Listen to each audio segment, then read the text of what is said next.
A paz do nosso Senhor e Salvador Jesus Cristo. Sejam todos muito bem-vindos ao Momento EBD, momento de estudo das lições bíblicas da Escola Bíblica Dominical. Eu sou o irmão Peter Zuc e vou acompanhá-los nesse momento de estudo da Palavra do Senhor.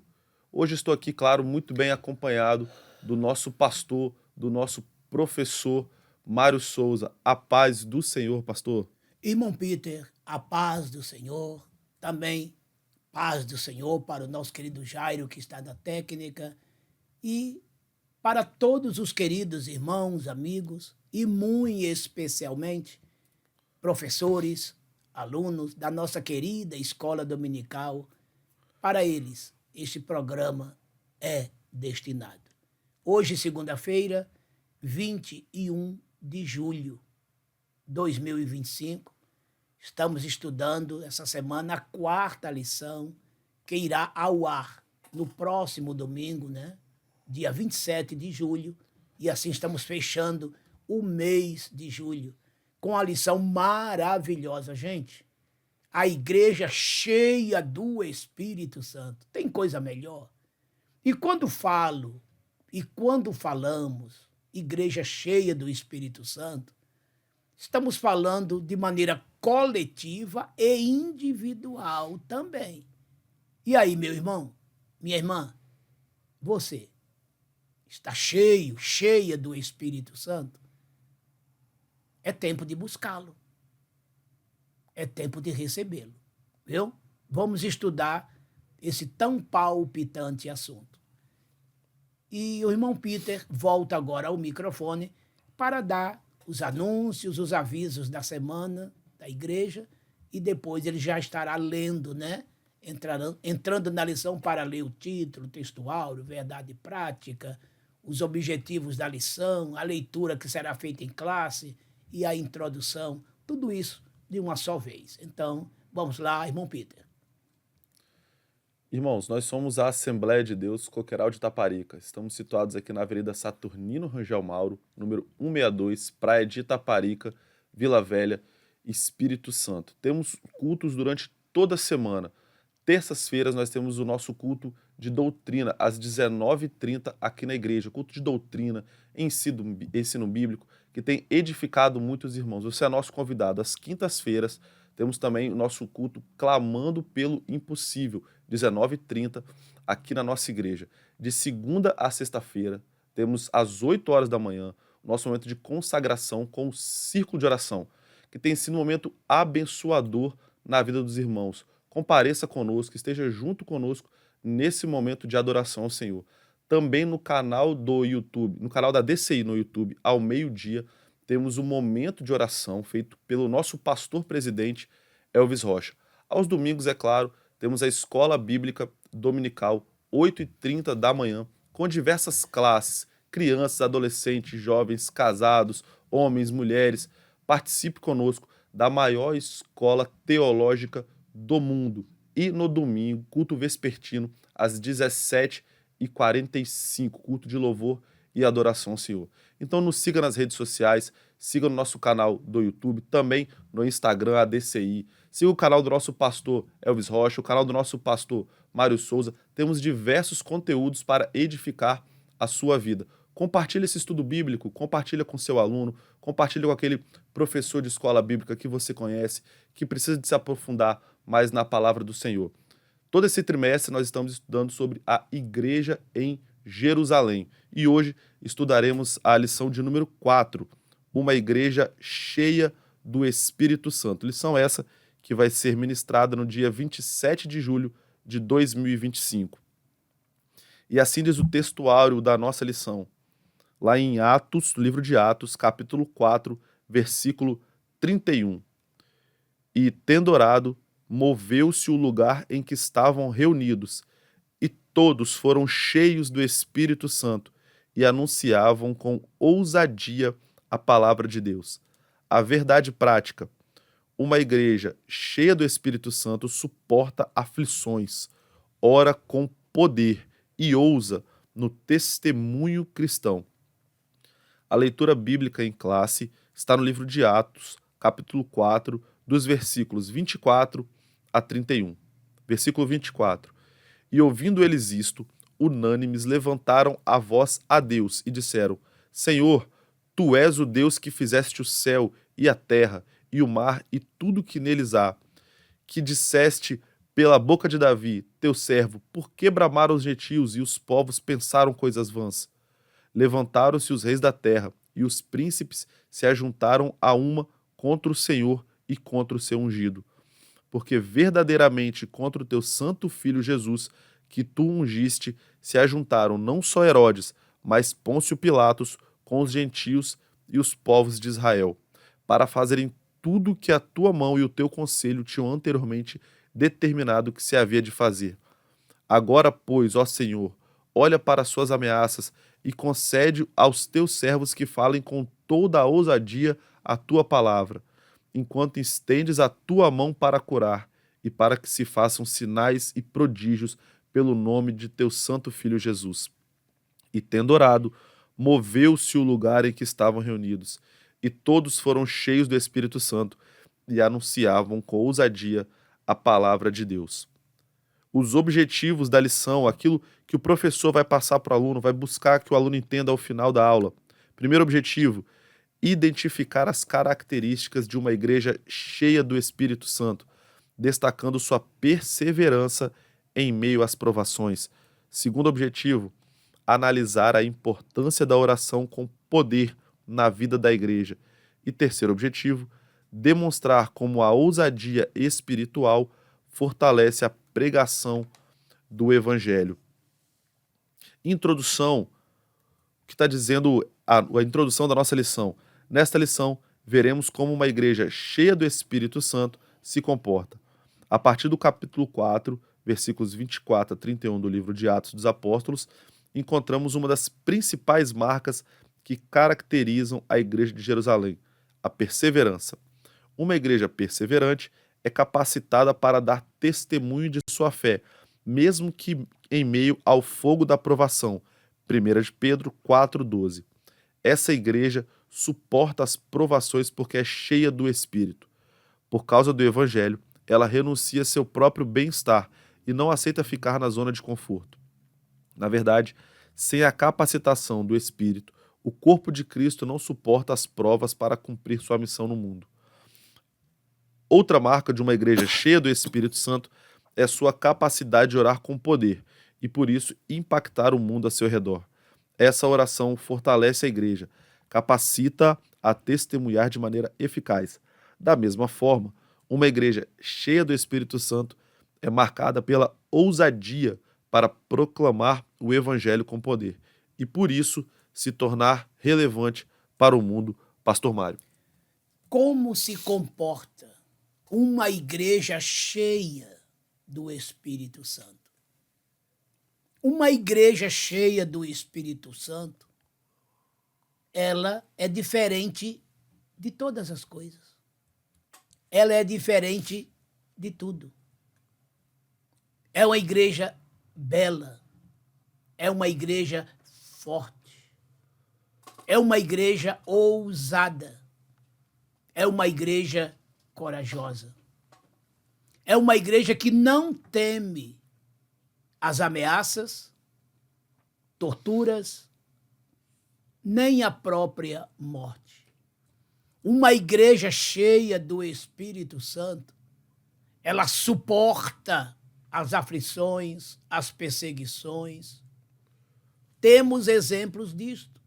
No primeiro século, crentes sendo mortos de diferentes maneiras. No Coliseu Romano, por exemplo, triturados pelos leões, incendiados vivos, toda sorte de torturas, porém, nunca retrocederam. Essa igreja cheia do Espírito Santo exala o bom cheiro de Cristo, iluminando o mundo em trevas ao redor.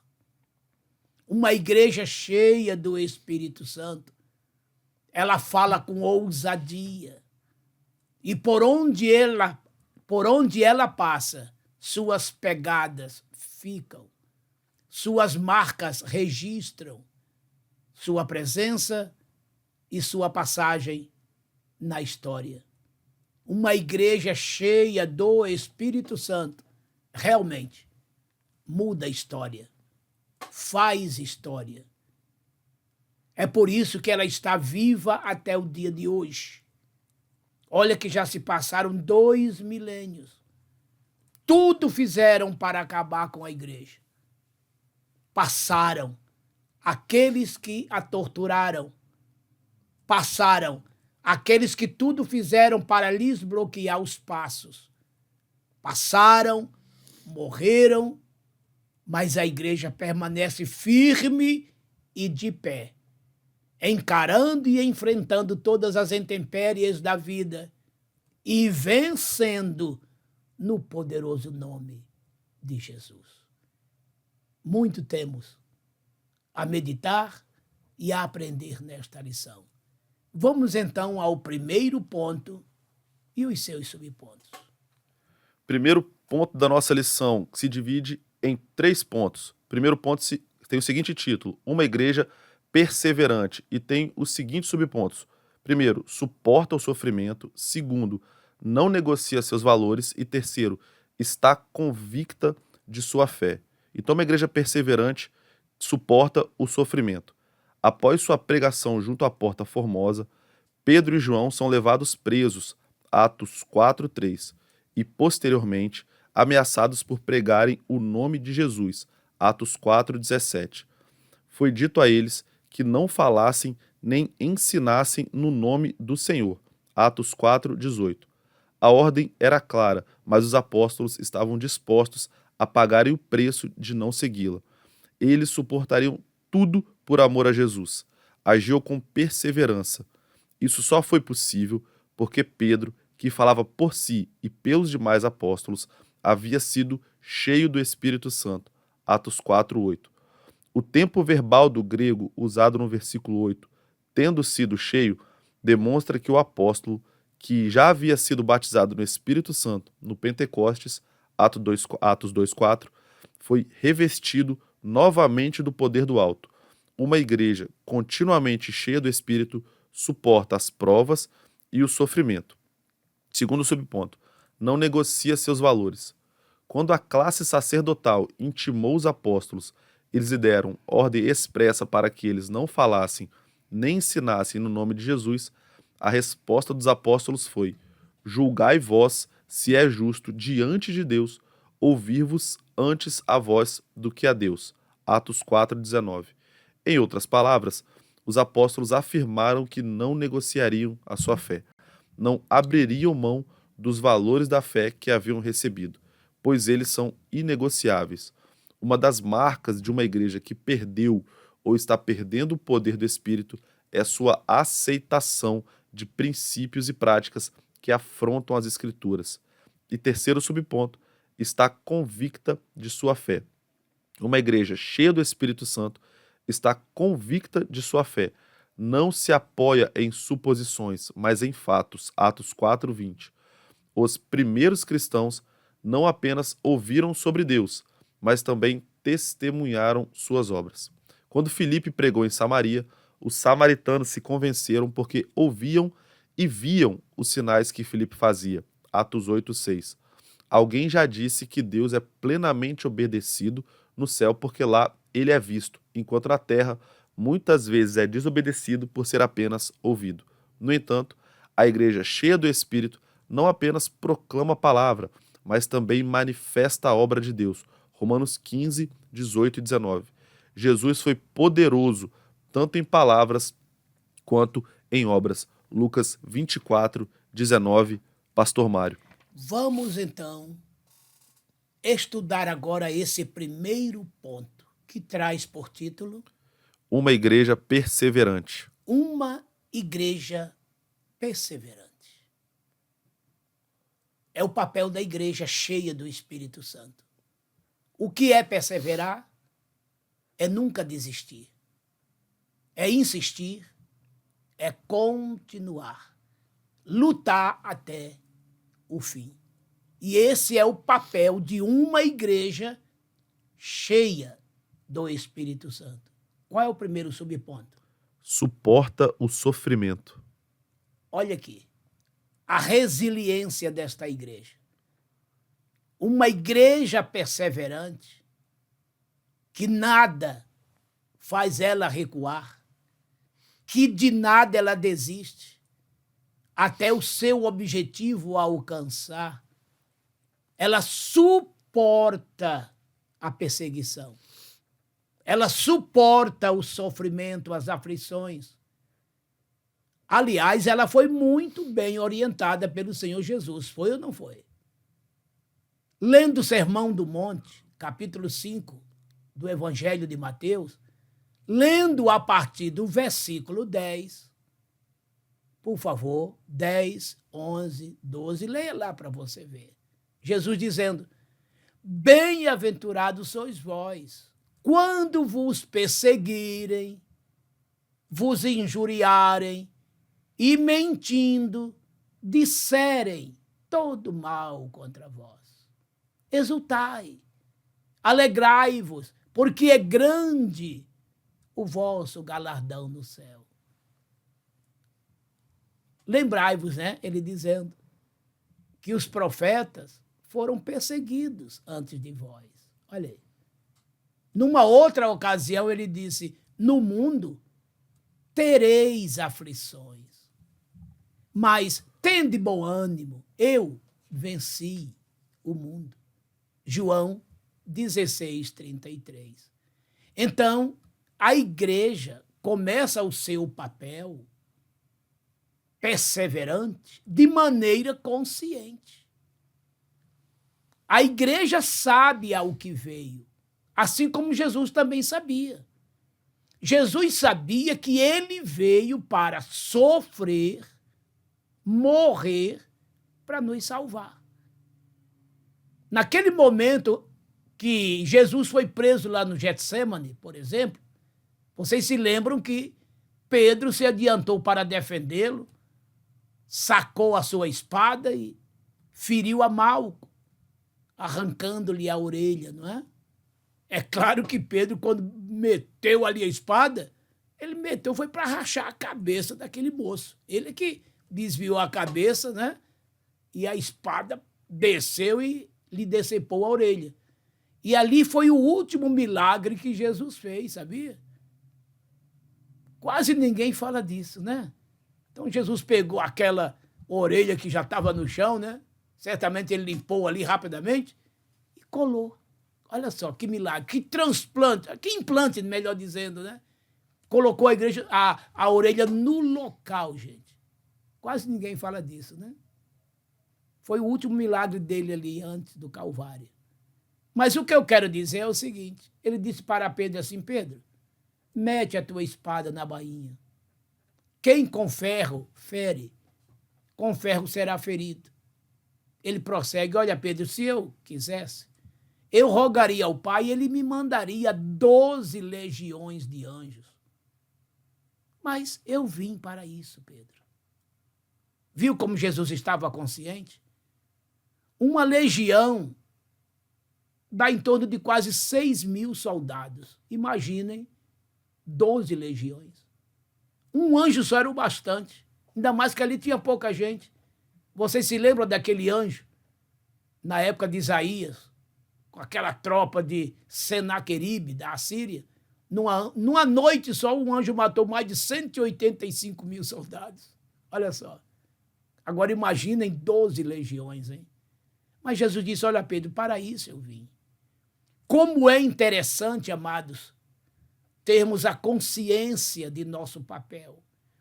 Jesus tinha a sua consciência de que ele veio para sofrer e morrer. E ele passou para os seus discípulos que o papel da igreja era de ser perseverante em meio às aflições, mas que essa igreja teria vitória como ele também teve. Então a igreja, ela sabe do seu papel.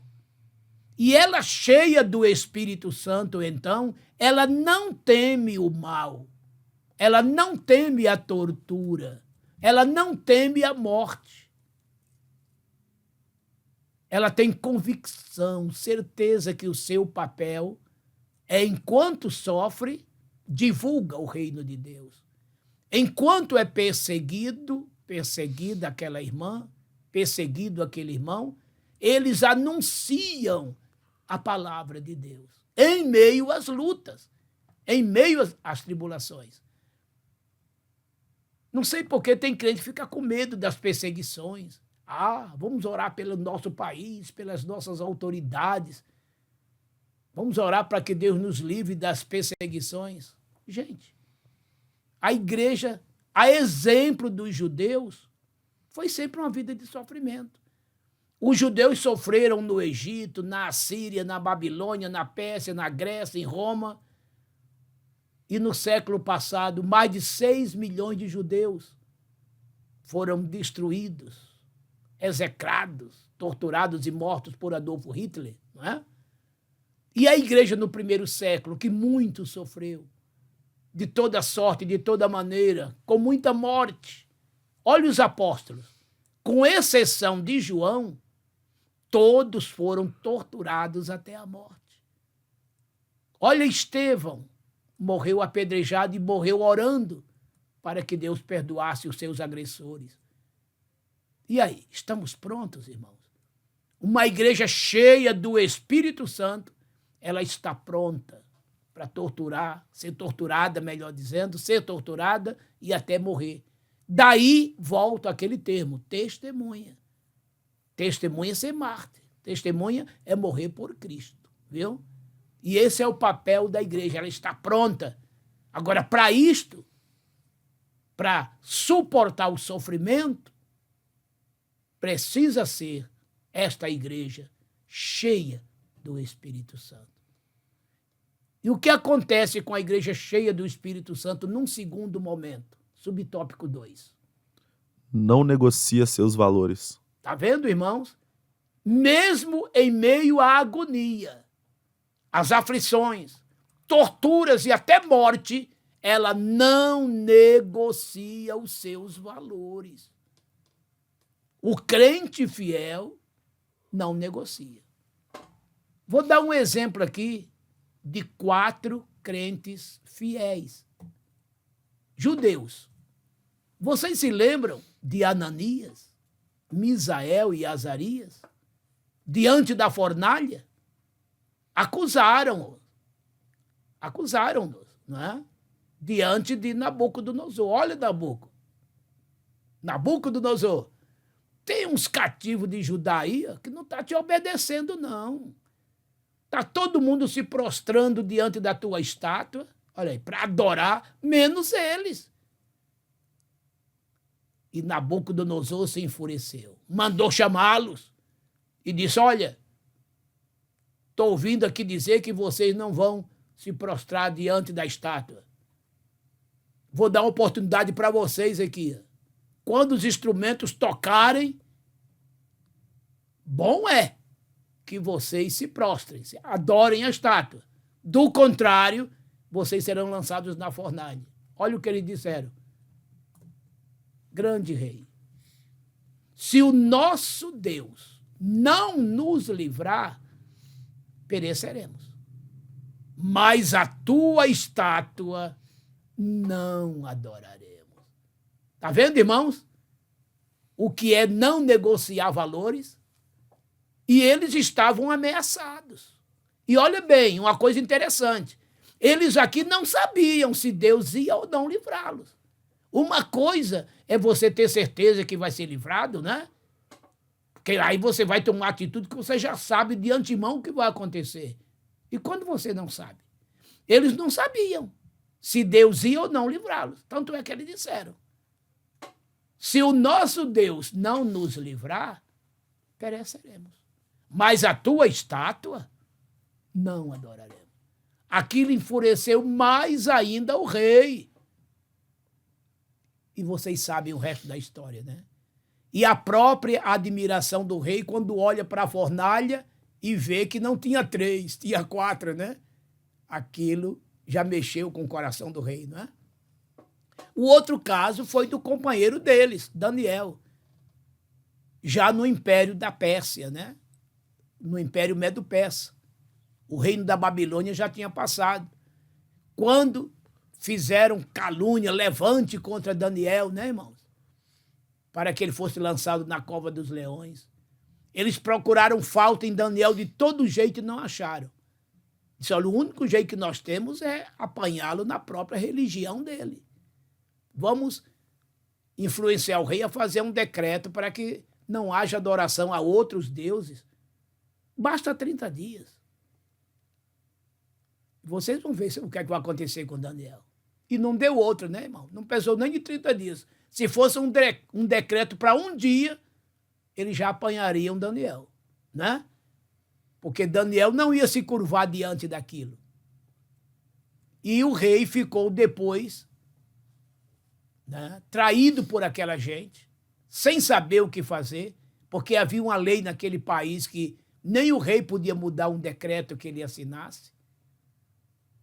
Diz a Bíblia que ele perdeu o sono naquela noite. Não conseguiu dormir, porque ele gostava de Daniel. Ele não fez aquilo por querer, ele foi ludibriado por aqueles homens. E Daniel poderia, né, irmão, tranquilamente, não orar. Bastava ele ficar 30 dias sem orar, não é? Mas ele cedeu a isso, a esse valor que ele tinha, que Daniel orava era 3 vezes ao dia, não era uma vez só, não. Vê se ele negociou isso. Não, permaneceu fazendo aquilo ali.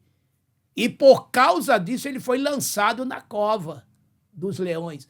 A exemplo dos seus companheiros, Daniel também não sabia se seria livre ou não da boca dos leões, se Deus o livraria ou não. Mas ele foi fiel a Deus, independentemente de qualquer circunstância. E Deus também o livrou, a exemplo dos seus companheiros. Mas já tem casos, como no caso de Estevão, que ele morreu. Não quer dizer que seja todos os casos que Deus vai livrar, não. Mas Daniel, Ananias, Misael, Azarias, sem saber o que iria acontecer, permaneceram fiéis e foram livres. Já Estevão, mesmo morrendo, fiel permaneceu. E a sua fidelidade chegou a tal ponto de que Jesus não se conteve. Ele que estava sentado à destra do Pai, ele se levantou e ficou de pé. É de arrepiar, irmãos, para receber o espírito do seu servo adorador, Estevão. Está vendo? O que é um crente cheio do Espírito Santo? É um crente que não somente persevera nas tribulações, mas ele suporta a tortura, ele enfrenta, ele encara por amor a Cristo. Por amor a Cristo. Terceiro subponto. Está convicta de sua fé. Isso é que é interessante. A igreja permanece em meio a tudo contraditório. Permanece convicto da sua fé. Ele permanece crendo naquilo que ele creu, aceitou. Nada lhe muda os valores. Os discípulos não mudaram. Foram ousados e disseram, olha, pensem vocês aí se é lícito antes eu obedecer a vocês do que a Deus. E olha que esse mesmo Pedro, depois, ele ensinava para obedecer às autoridades. A mesma Bíblia que manda você obedecer à autoridade, também manda você desobedecer quando essa autoridade quer fazer uma lei que Deus não aprova. Obedecer à autoridade, dentro dos parâmetros bíblicos, é uma coisa. E obedecer à autoridade fora dos parâmetros bíblicos é outra coisa. Por exemplo, igual aconteceu com eles. Eles foram proibidos de falar de Jesus. E se houver essa lei aqui no Brasil, vamos obedecer? De forma nenhuma. Se está de acordo com a Bíblia, temos mais é que obedecer. Mas se ferir a Bíblia, não temos que obedecer. Primeiro a Bíblia. Primeiro Deus. Nem que venhamos a morrer. Mas temos que temos que ter convicção da nossa fé. Aquilo que a Bíblia nos ensina, ainda que nos custe até a própria morte, devemos praticar, devemos exercer. Para isto viemos. Prontos temos que estar em quaisquer situações, positivas ou negativas. Olha João Batista, aliás, João Evangelista, na ilha de Patmos, né? Ele foi lançado por Domiciano e ali ficou exilado. E Deus ali lhe revelou o Apocalipse. João Batista morreu porque transmitiu a Herodes uma verdade. Isso lhe custou a vida. Tá vendo? E assim é a igreja do Senhor, cheia do Espírito Santo. Ela suporta as provas. Ela não negocia os seus valores. Ela tem convicção da sua fé. E você vê hoje crentes aí, cambaleantes, claudicantes, com um pé na igreja e com outro pé no mundo, sem saber para onde vai, sem saber o que quer, amando o mundo e suas malignidades, seus prazeres. Isso vai custar muito caro para quem tal coisa está fazendo. Crente não negocia a sua fé. Crente não negocia os seus valores cristãos, bíblicos. Tome cuidado. Você está servindo a quem, afinal de contas? Olha o que Daniel propôs no seu coração quando entrou no palácio. Não se contaminar com as iguarias do rei. Daniel 1:8. Ele ali estava com cerca de 16 anos. E quase com 90, acima de 96, ele foi chamado para fazer a interpretação daquela escrita na parede. Ou seja, da sua chegada ao palácio, no ano 606, até aquele dia da escritura na parede, 539 a.C., haviam se passado ali quase 70 anos. E ele já estava acima dos 86 anos. E permanecia o mesmo, convicto. Ou seja, Babilônia não mudou o comportamento de Daniel. Babilônia não influenciou nos comportamentos de Daniel. Aquele Daniel dos 16 anos, dos 15 anos, era o mesmo Daniel do agora, 86, 87, 88 anos. Tá vendo? Babilônia tem te mudado? O mundo tem te mudado? Ou você permanece aquele mesmo Daniel, dentre os cativos de Judá, que suporta a aflição, que não negocia o seu valor, os seus valores, que é convicto na sua fé, que é perseverante até o fim. Olha o que disse Paulo aos Romanos 12:12. Alegrai-vos na esperança. Sede pacientes na tribulação. Perseverai na oração. Próximo ponto. Segundo ponto, uma igreja que ora com poder. O segundo ponto se divide em 3 subpontos. Primeiro, orando com propósito. Segundo, orando em unidade. E terceiro, orando fundamentada na palavra de Deus. Nós faremos a leitura de maneira direta. Primeiro, orando com propósito. Observamos na oração do capítulo 4, versículos 24 a 30 de Atos dos Apóstolos, que os crentes oram para que Deus seja glorificado por meio de um evangelismo de poder. Eles oraram com um propósito e, por isso, foram específicos. Não foi, portanto, uma oração vaga. Nela, eles oraram para que Deus exercesse a sua soberania e agisse por meio deles, dando-lhes poder para testemunhar do Senhor Jesus. Nesse sentido, o propósito da oração foi para que Deus fosse glorificado na resposta, orando em unidade. E ouvindo eles isto, unânimes levantaram a voz de Deus. Atos 4, 24. A concordância de Strong explica que a palavra unânimes vem do termo grego homotimadon, que significa um grupo de pessoas agindo com o mesmo propósito e em total harmonia. Isso mostra que havia unidade e concordância na oração. Uma igreja cheia do Espírito Santo é unida. Ela sabe respeitar as diferenças e entende que unidade não significa que todos são iguais. No meio da igreja, há crentes mais experientes e outros que ainda estão aprendendo, aqueles que são maduros na fé e aos que ainda estão amadurecendo na caminhada cristã. Mas nada disso impede que a igreja se una em oração, buscando a Deus com o mesmo propósito. Terceiro subponto, orando fundamentada na palavra de Deus. Ao orarem, os crentes citaram os Salmos 2, versículos 1 e 2, que disseste pela boca de Davi, teu servo, porque bramaram as gentes e os povos pensaram coisas vãs. Atos 4, 25. Não basta orar, é preciso orar tomando por base a palavra de Deus.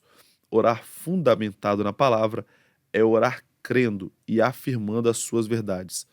Uma oração feita fora da palavra de Deus não terá nenhuma garantia de ser respondida, porque ele vela pela sua palavra para a cumprir. Jeremias 1:12. Não há dúvidas de que a falta de fundamentação bíblica pode estar por trás do fracasso na vida de oração. Pastor Mário. Neste segundo ponto, algo interessante temos aqui. Num primeiro lugar, no primeiro ponto, era uma igreja cheia, é uma igreja cheia do Espírito Santo. Aqui, essa igreja cheia do Espírito Santo, ela está orando com poder. E orar com poder significa orar com propósito. Uma igreja que ora com poder, ela ora com unanimidade. Uma igreja que está cheia do poder para orar, ela ora fundamentada na palavra de Deus. Quando isto é feito, a igreja, por si, já está vitoriosa e já tem da parte de Deus suas orações respondidas. Veja que nesse primeiro subponto o título é a igreja com poder. A igreja de poder, ela ora com propósito. Tem que ter um objetivo naquilo que você ora. E eu quero até juntar a esta oração o jejum. Uma igreja que ora e jejua, tem que haver propósito para esta situação. Você, quando jejua, você põe propósito no seu jejum? Ou você simplesmente jejua por jejuar? Em determinadas situações, então você está ficando apenas sem comer. Porque tem que ter um propósito. Tem que haver um sentido. Tem que ter um objetivo. O que é interessante, na igreja de Antioquia, no capítulo 13, lendo o versículo 2, diz assim: e servindo eles ao Senhor e jejuando, disse o Espírito Santo: apartai-me a Saulo e a Barnabé para a obra que os tenho chamado. Veja que a igreja de Antioquia estava num dia de consagração, de oração e de jejum, quando Deus, o Espírito Santo, de repente falou no meio do povo, chamando 2 discípulos para a obra missionária. E era nesse propósito, certamente, que a igreja estava orando em favor das almas, que não conheciam a Deus ainda. Qual é o teu propósito na oração? Como crente, servo de Deus, evangelista, pregador, missionário, almas tem que ser o nosso primeiro objetivo. Mas temos também outros propósitos para a nossa própria igreja local, para a nossa família, objetivos pessoais, enfim. Mas ore e jejue com propósitos definidos. Tem que ter propósito, tem que ter objetivo. Está entendendo, meu irmão, minha irmã? Meu querido professor, professora, aluno, aluna.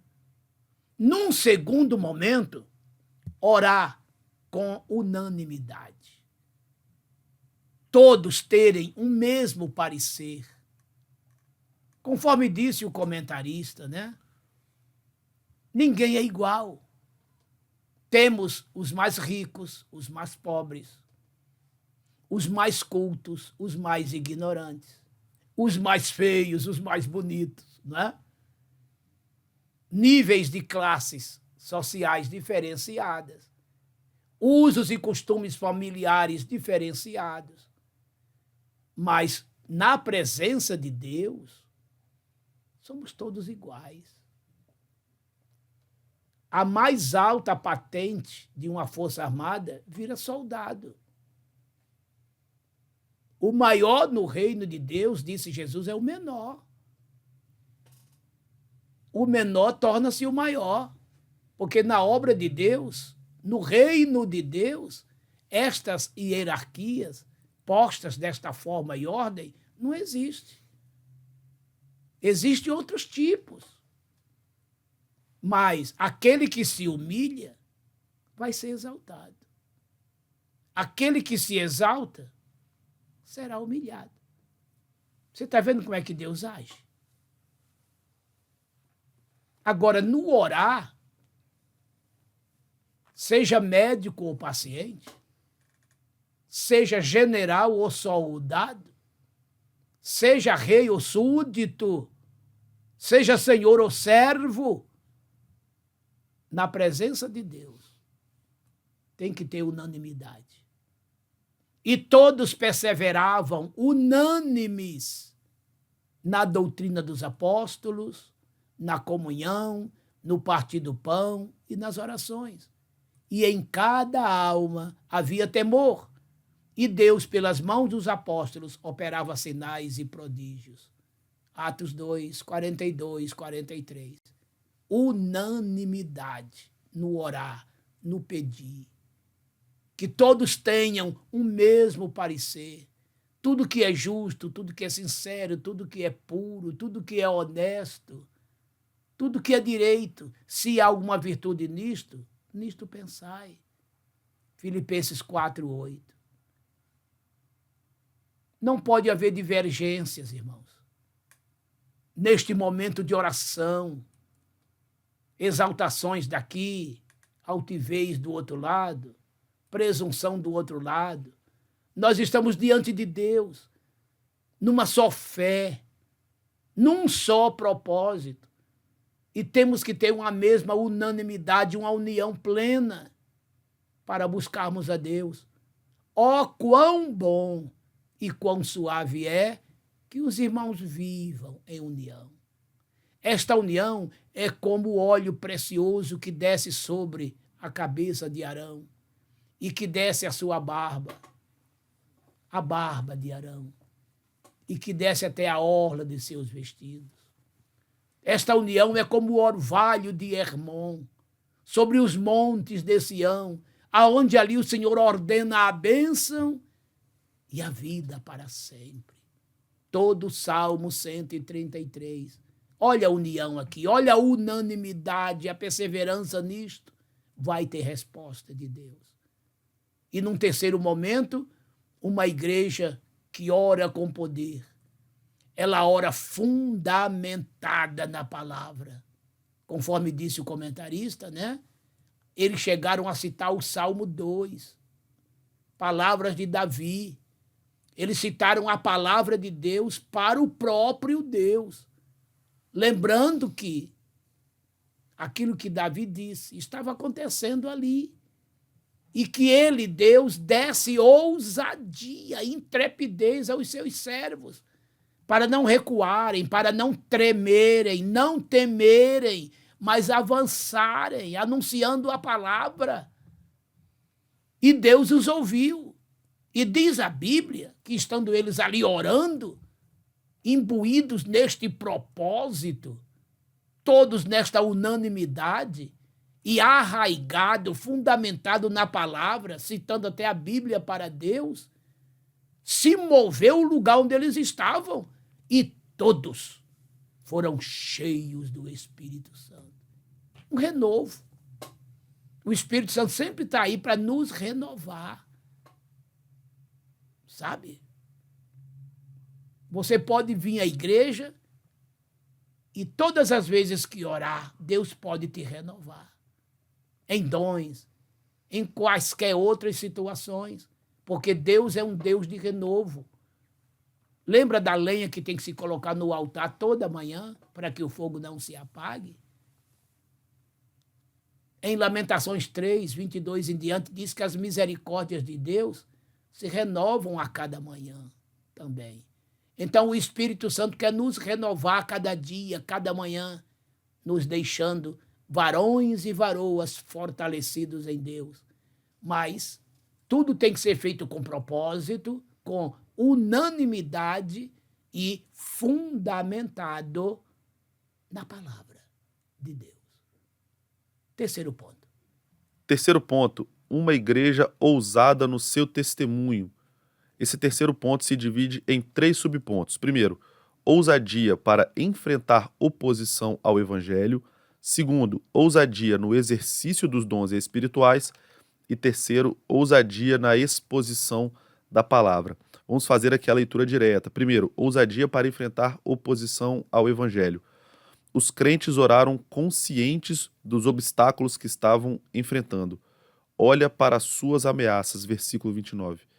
Já foi dito que uma igreja cheia do Espírito é uma igreja perseverante. Ela suporta a oposição e o sofrimento por causa do evangelho.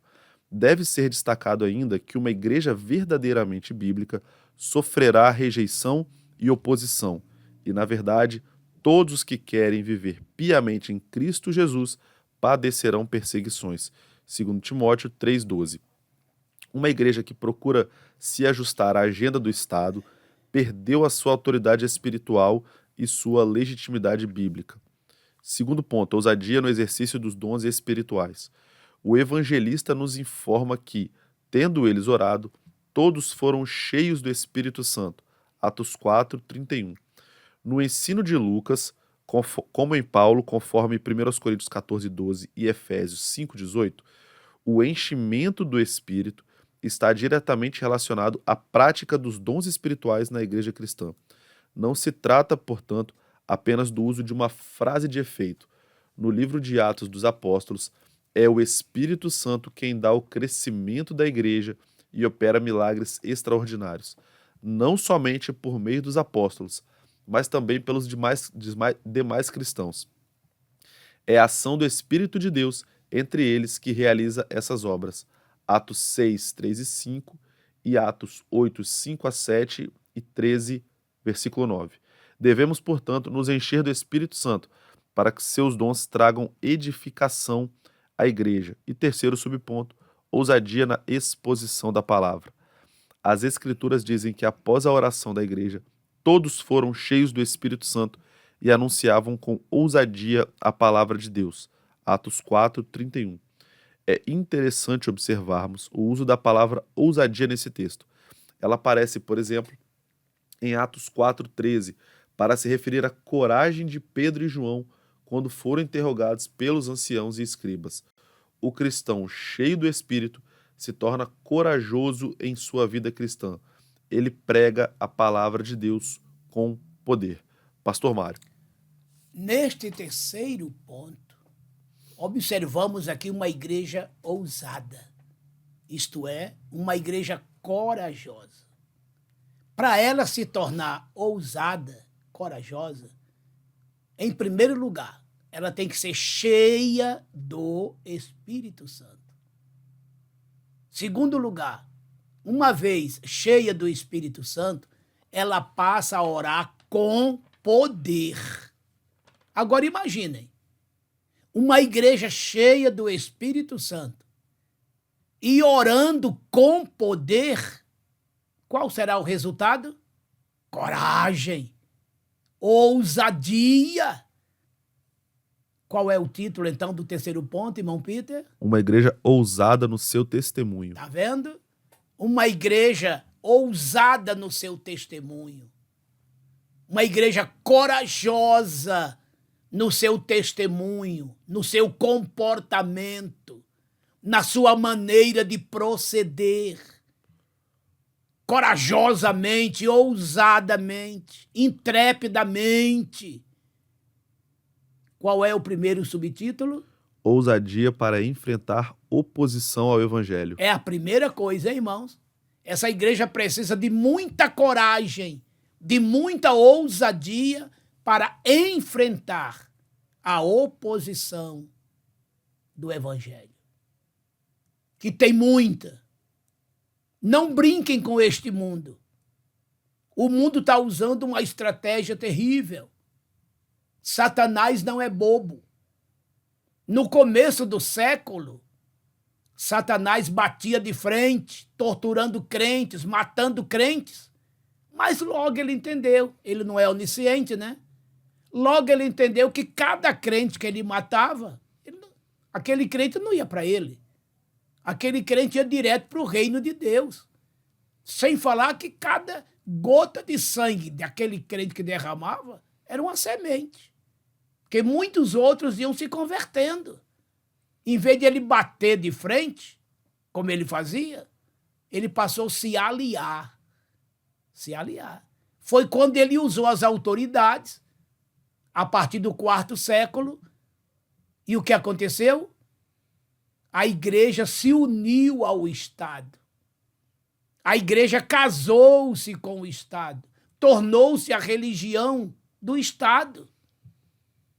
Moral da história, a igreja mergulhou em densas trevas, num verdadeiro ostracismo espiritual.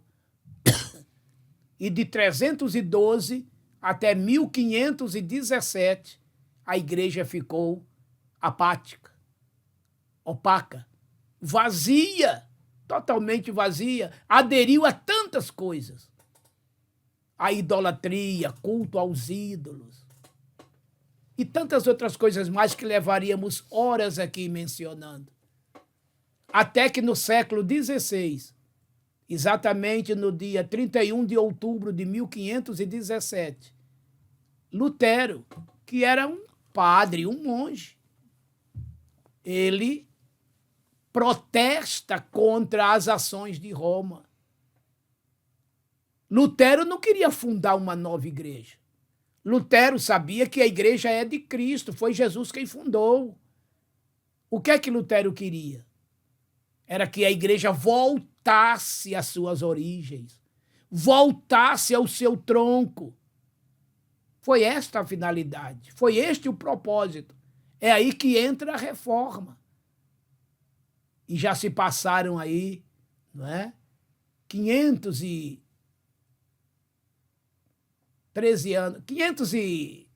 anos, né? 510, melhor dizendo. Foi 517, né? 1517 para 2025, né? Então, 508 anos, melhor dizendo, né? Rapidamente, um cálculo que salve o melhor juízo. Então, são 500 anos que a igreja começou a voltar às suas raízes, ao seu tronco. Era isso que Lutero queria. Mas depois desses 500 anos, o que é que vocês estão vendo aí de novo? Uma igreja, grupos que estão se deteriorando. Lembra que no tópico passado nós estudamos aqui, né, no tópico de número 2, do segundo ponto, que a igreja cheia do poder, cheia do Espírito Santo, ela não negocia seus valores. E nós temos visto aí muita gente se unindo ao Estado. Olha como a política tem entrado na igreja, como a igreja tem se misturado com a política. Obreiros, pastores, evangelistas, unidos com a política, usufruindo de dividendos da política, até financeiros. É ou não é? É muita politicagem. É muita coisa rolando aí nos bastidores. E esta conta não fecha, senhoras e senhores. Não fecha. Eu só quero vos lembrar de uma coisa: em Israel, quem era rei não podia ser sacerdote. E quem era sacerdote não podia ser rei. Quando Uzias, o rei Uzias, um dia quis sacrificar, ficou leproso. E assim morreu. Tomem cuidado. A igreja não pode se unir ao Estado, nem vice-versa. Essas duas coisas têm que existirem. São paralelos. É como se fossem duas linhas de trem, uma ao lado da outra. E isso tem que ir do começo ao fim. E o trem passa em cima das duas linhas. Se lá na frente essas linhas se cruzarem, uma passar por cima da outra, esse trem vai descarrilar. E em Israel existia o rei e o sacerdote.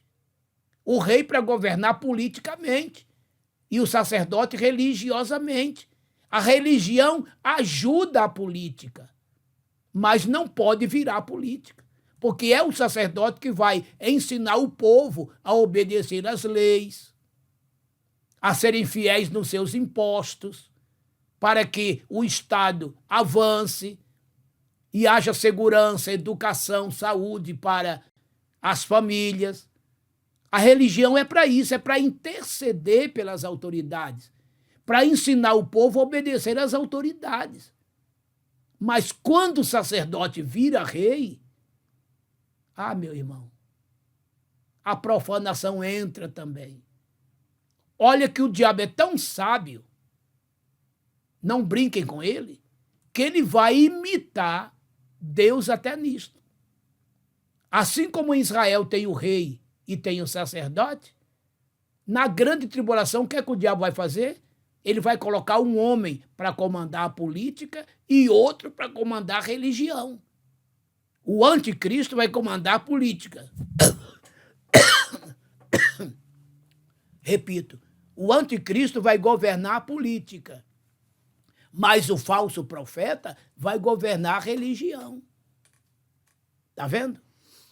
Assim como o Espírito Santo glorifica a Cristo, o falso profeta vai glorificar o anticristo. Mas os dois não se misturam. E, entretanto, hoje em dia a gente vê a igreja se misturando. E dizia Jesus, os filhos das trevas são mais prudentes do que os da luz. Infelizmente. Que é isso, gente? Não negocie, igreja do Senhor, os teus valores. Não podemos fazer isso. Vamos resistir à oposição. Mas ele vai terminar nos matando, nos perseguindo. Que façam isto, para isso viemos. A igreja tem que ser ousada. Não vamos concordar com politicagens em nosso meio. Não vamos concordar com oposição ao evangelho. Eles podem bloquear tudo para fazer o que quiser. Vamos continuar pregando um evangelho puro, santo, genuíno, ensinando o povo a ser santo, ser puro, se separar do pecado, do mundo e do mal, para entrarmos nos céus um dia.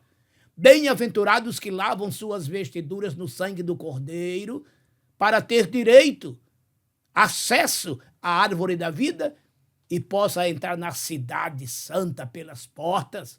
Apocalipse 22, 14. Esse é o primeiro subponto. Uma igreja cheia do Espírito Santo, uma igreja que ora com poder, é uma igreja que tem ousadia para combater, para ser contra os bloqueios do evangelho, a oposição do evangelho, sejam eles quais forem. A igreja não pode se unir ao Estado, a igreja não pode se unir ao mundo, a igreja não pode se unir ao pecado, à carne, às vaidades desta vida. Somos um povo diferente. Não somos melhores que ninguém, mas também não somos piores que ninguém. O que é que somos? Somos um povo diferente. Simples assim. Num segundo momento, qual é o segundo subponto, irmão Peter? Ousadia no exercício dos dons espirituais. Ousadia, coragem no exercício dos dons espirituais. E esta ousadia aqui, eu quero até mais encarar como fé, muita fé nos dons espirituais. Quando a Bíblia diz que todos foram cheios do Espírito Santo, é como disse o comentarista, eu concordo com ele, não é apenas uma frase de efeito, não. Quando a pessoa está cheia do Espírito Santo, a manifestação se estende. Pense num copo sendo cheio de água. Quando ele se encher completamente, ele vai transbordar. Viu? Vai começar a transbordar. Isso é um crente cheio do Espírito Santo. Ele transborda em línguas estranhas, em profecias, em revelações, em visões, impondo as mãos sobre os enfermos, eles sendo curados, expulsando demônios em nome de Jesus. Tudo isso é feito por crentes cheios do Espírito Santo. Cheios do Espírito Santo é exercício dos dons que foram dados à igreja para a edificação dela, para a exortação dela, para a consolação dela.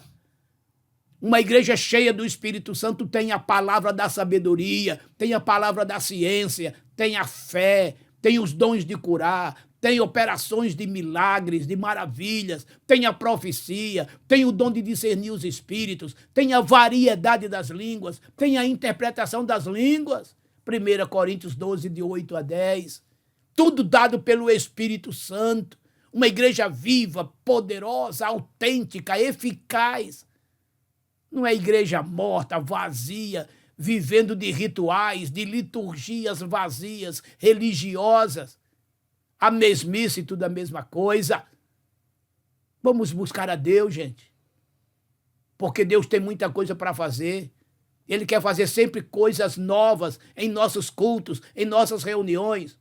O próprio Paulo diz, quando vos ajuntais, quando vos reunis, uns têm salmos, outros têm hinos, outros têm cânticos espirituais, outros têm doutrina, outros têm profecia. Olha que coisa linda. Isso é um verdadeiro culto pentecostal. 1 Coríntios 14, 25, 26. Está vendo?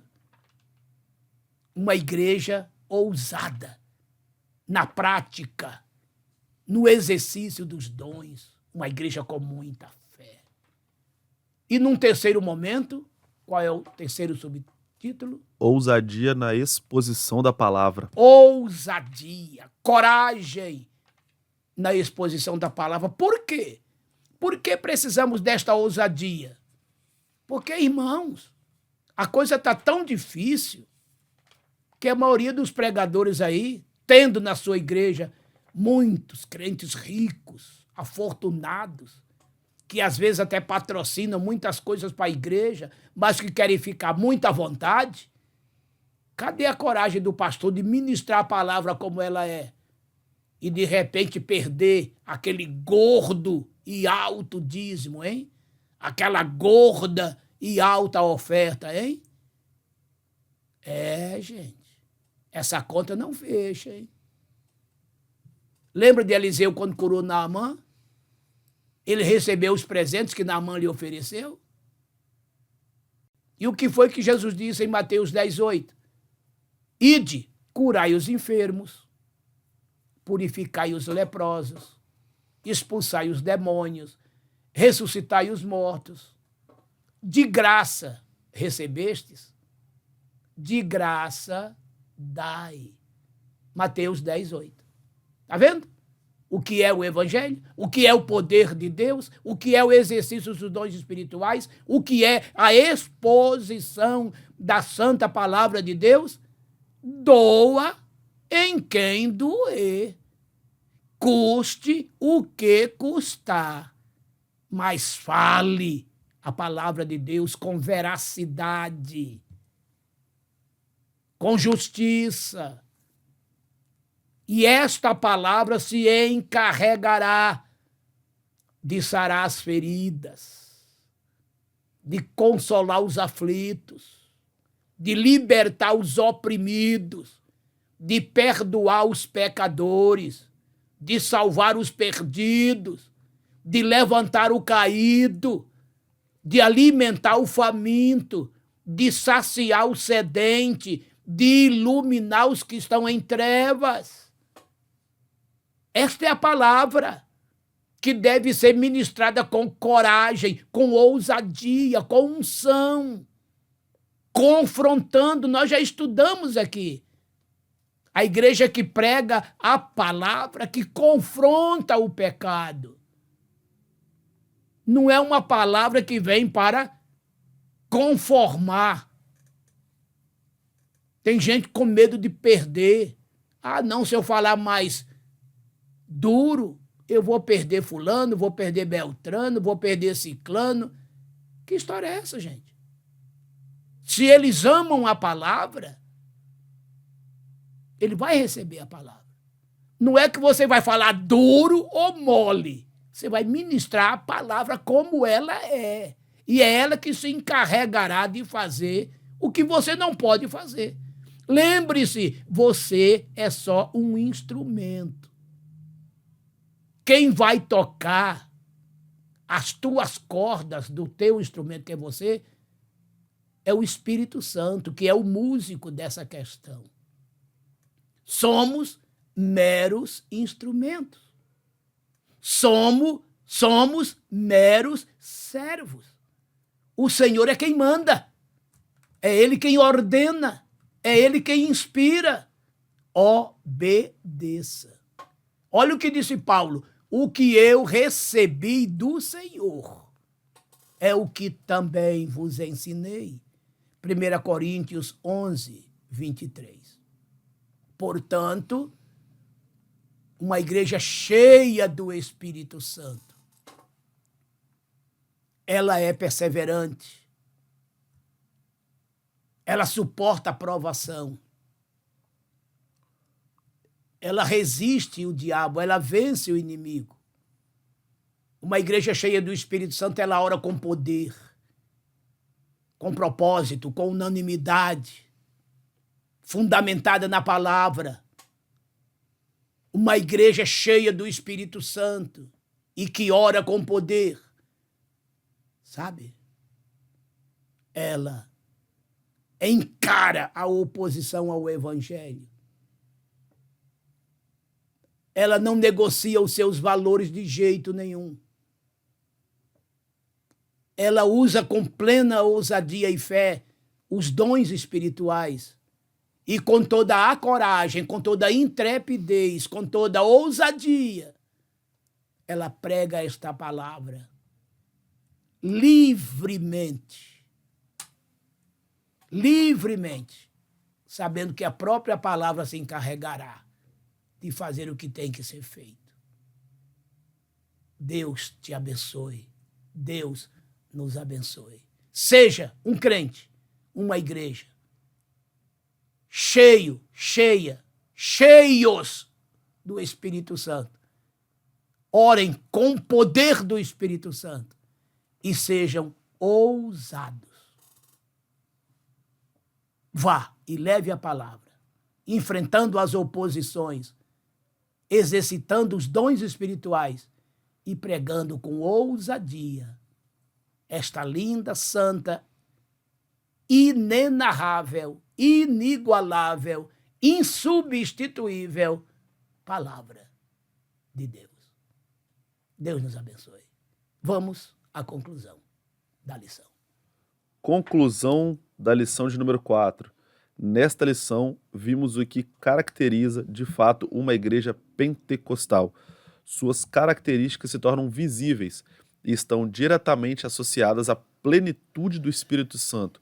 A primeira igreja não foi perfeita, como o livro de Atos deixa bem claro. Contudo, suas limitações eram superadas por um viver diário sob a capacitação do Espírito Santo.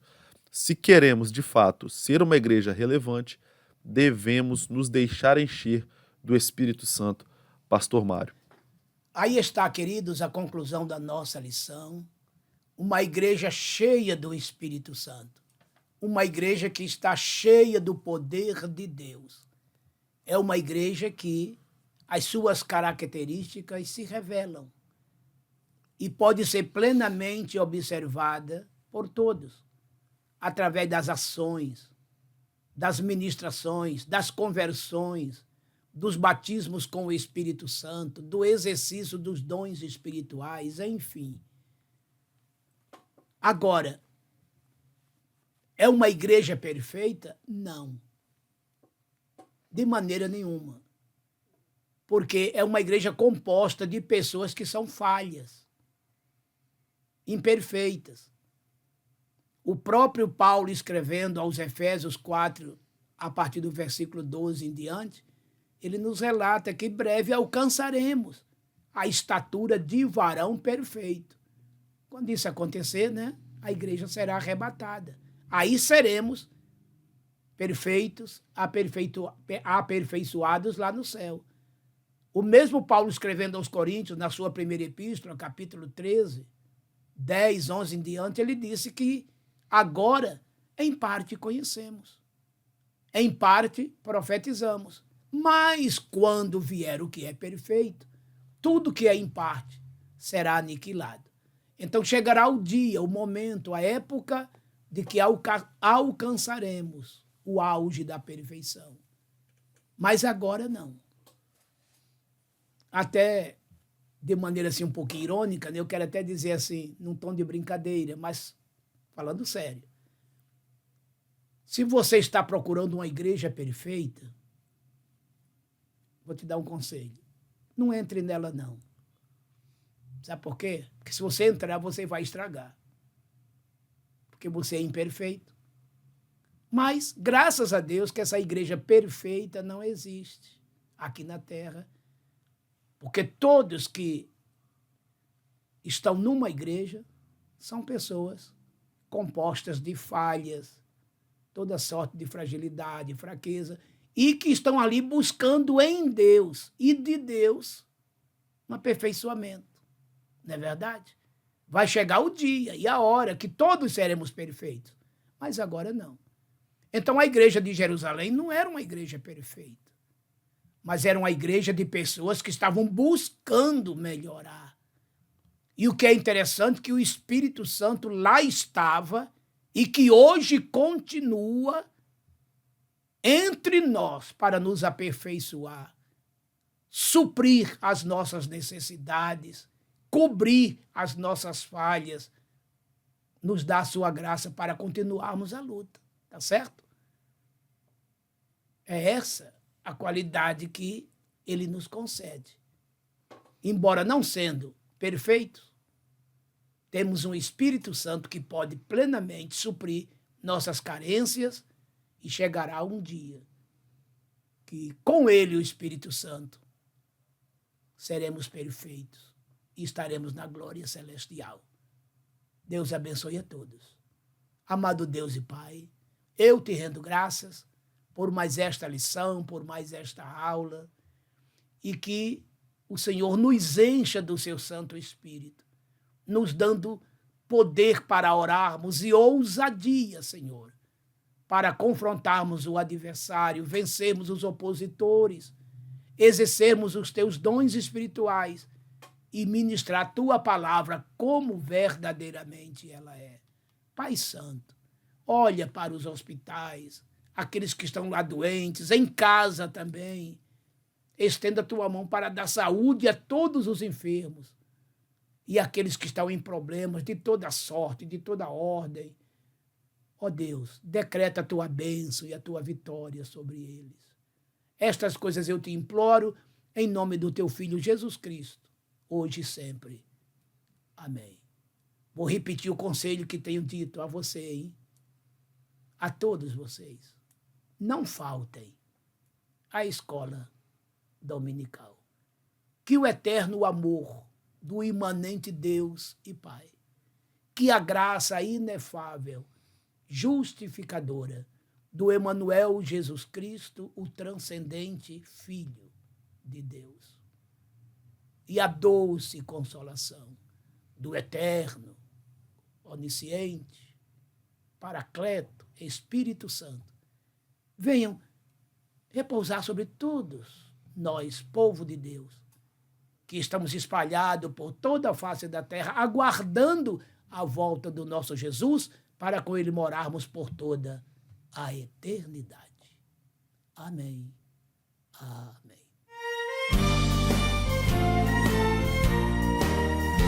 Eis que surge um povo forte, revestido de